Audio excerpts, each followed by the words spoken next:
இந்த நாட்டிற்கு தமிழ்நாடுன்னு பேர் வச்சது திமுக காரன். இந்த நாட்டை வடிவமைக்கிற போது இனத்தால், மொழியால், சமூகத்தால், சமூக நீதியால், கலாச்சாரத்தால், பண்பாட்டால் மற்றவர்களுக்கு நிமிர்ந்து நிற்கிற செம்மாந்தம் இருக்கிறது அல்லவா, அந்த செம்மாந்த நடையை கொடுத்தது கருப்பு சிவப்பு உதயசூரியனும் இந்த திராவிட இயக்கத்தின் சித்தாந்தமும் தான். நீங்கள் எங்களை எதிர்க்கலாம், மாற்றாந்தோட்டத்து மல்லிகைக்கு மனம் உண்டு. விமர்சிக்கிறவர்கள் விமர்சிக்கட்டும்.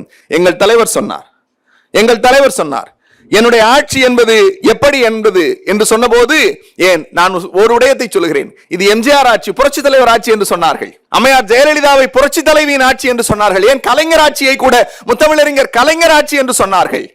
ஏன் எங்கள் தலைவர் இது முத்துவேல் கருணாநிதி ஸ்டாலின் ஆட்சி என்றோ அல்லது மு.க. ஸ்டாலின் ஆட்சி என்றோ சொல்லவில்லை.